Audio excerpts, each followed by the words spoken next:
প্ৰধানমন্ত্ৰী নৰেন্দ্ৰ মোদীৰ সপোনৰ প্ৰকল্পক ধুৱালচাঙত তুলিলে মন্ত্ৰী অশোক সিংহল নেতৃত্বাধীন জলসিঞ্চন বিভাগে।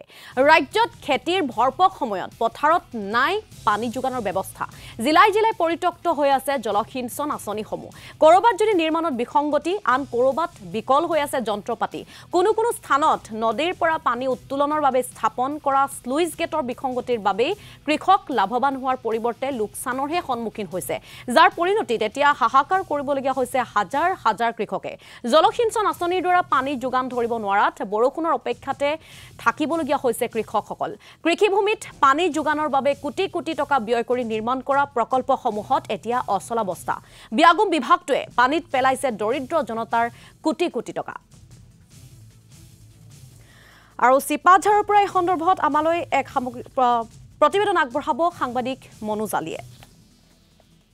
বছৰ বছৰ পূৰ্বে এনেধৰণে নিৰ্মাণ কৰা এই জলসিঞ্চনৰ প্ৰকল্প এতিয়া বগাহাতীত পৰিণত হৈছে, যাৰ পৰিপ্ৰেক্ষিতত এতিয়া কৃষক ৰাইজে হাঁহ হুমুনিয়া কাঢ়িবলৈ বাধ্য হৈছে।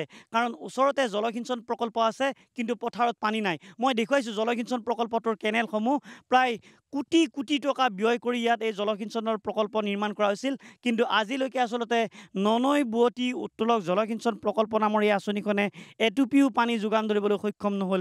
এতিয়া আমি কৃষক ৰাইজৰ বেদনা জানিবলৈ যত্ন কৰিছোঁ। আপোনালোকে পথাৰত এতিয়া পানী নাই, আপোনালোকে এতিয়া মূৰে কপালে হাত দিবলগীয়া অৱস্থাৰ সৃষ্টি হৈছে। এইফালে চাব। হয় হয়, তাৰমানে আমি এটা কথা ক'ব খুজিছোঁ, আজি প্ৰায় দুবছৰ, যোৱাবাৰো আমি ধান কাটিব পৰা নাই বানপানী, তাৰ আগৰ বছৰো আপোনাৰ মথাউৰি ভাঙি পেলাই আমাৰ খেতি পথাৰ মাৰি নিছে, যিহেতুকে আমি গোটাই দুখীয়া কৃষক। এইবাৰ বানপানী নাই যদিও আমি মটৰ লগাই হুণ্ডা লগাই আমি খেতিটো কৰিলোঁ। মনটো আমাৰ ভাল লাগিছিল। এইবাৰ আমি খেতিটো নিশ্চয় এইবাৰ কাটিব পাৰিম, কিন্তু দুখৰ বিষয় বিঘাই প্ৰতি আপোনালোকৰ কিমানমান খৰচ হৈছিল তেতিয়া আৰম্ভণিতে প্ৰায় 2025 মান টকা হয় খৰচ হয়। আপোনাৰ সাৰ আৰু পানীক বাদ কৰি আপোনাৰ ৰোৱনীৰ খৰচ আছে, তাৰপিছত ট্ৰেক্টৰৰ খৰচ আছে, মোটামুটি 4,000-5,000 টকা গুচি যায় বিঘা প্ৰতি, সাৰৰ পৰা ঔষধৰ পৰা ভিতৰ কৰি। গতিকে আমি চৰকাৰক এটা অনুৰোধ কৰিছোঁ, আমাৰ এই মানুহখিনিক অন্ততঃ যিখিনি গাঁৱত বাস কৰে, যিখিনি খেতিয়ক আছে, তেওঁলোকৰ কথা অলপ চৰকাৰে চিন্তা কৰাটো আমি ভাল বুলি ভাবোঁ। অকল তেওঁলোকে চহৰ নগৰৰ সমস্যাবোৰ চাই থাকিলে নহ'ব।